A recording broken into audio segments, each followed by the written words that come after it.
I'm Kurt, and I work in a newspaper. It's an alternative newspaper that comes out once a week and usually reports on the stuff that the mainstream media doesn't.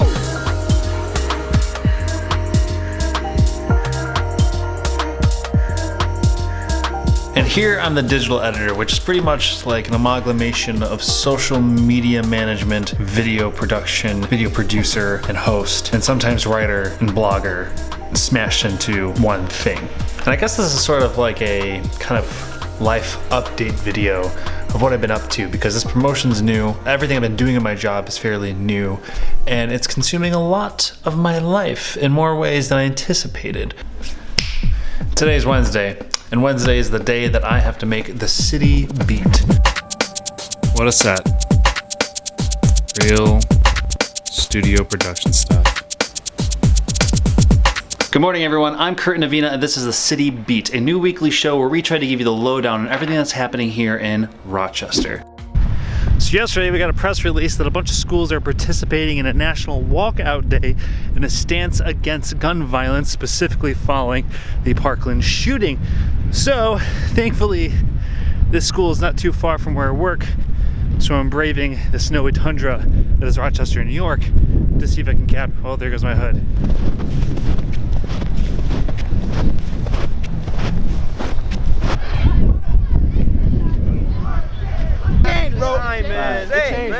We are the change. We are the change. What's up? Y'all gotta go that way. Y'all gotta keep going that way. Keep going that way. Keep going that way.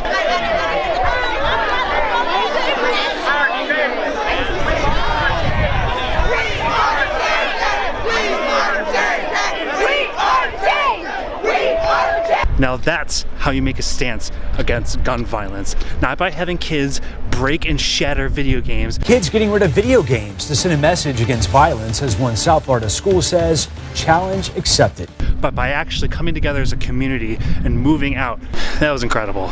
So now I'm trudging back to the office to take that footage and edit together in something small and simple and digestible.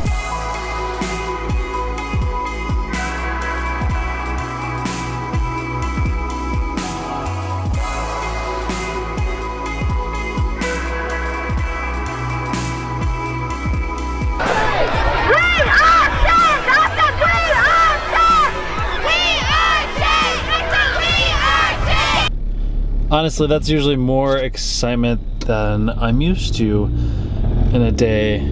So I'm actually already extremely beat, but I have to go home to work more.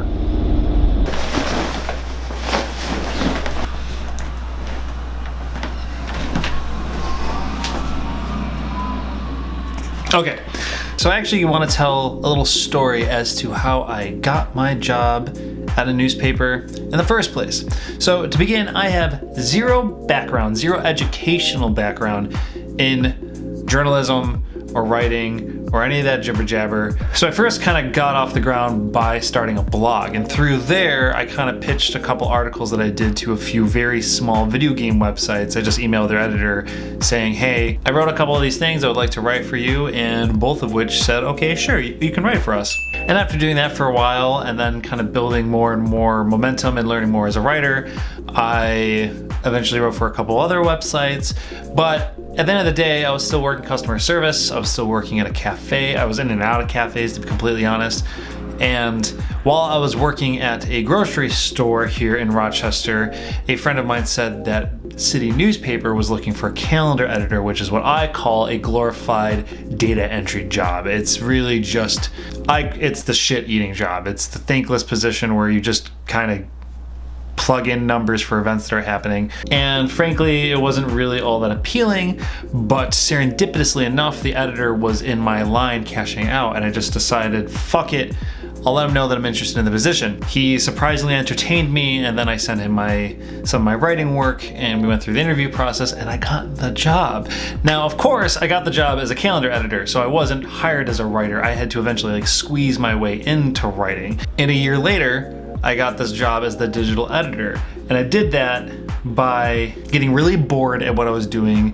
I just started pitching ideas to them, and eventually they just started letting me do it. And then finally, after nagging them and begging them and proving myself worthy, I was able to officially get the title off of calendar editor and get digital editor. So now I'm managing all their social media, and I pretty much I'm the only person creating video content for them, period.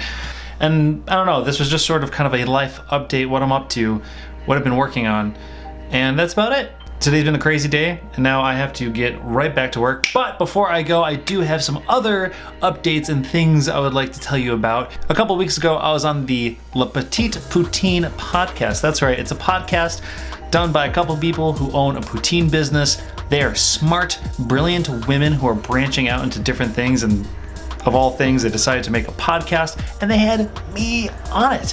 I thought they were going to talk about my food service days, but surprisingly, it was completely about my YouTube channel. So if you want to find out more and little things that I don't really talk about on this channel much, a more candid conversation about my YouTube channel, I'll leave that link below.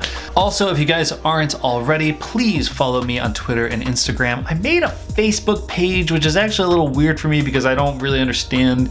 Facebook's weird, and it's such a broad demographic that creating content for it is really weird specifically. So I went ahead and I made one. That's below. You may go there and like it if you will. I think I'm going to try using it for a little bit more like direct engagement with you folks, like kind of Q&As and polls, because I'm not entirely sure what the best route with Facebook is right now. That's all I got for this week. Thanks for tuning in. As always, I love you all. Till next time, I'm Kurt. Goodbye.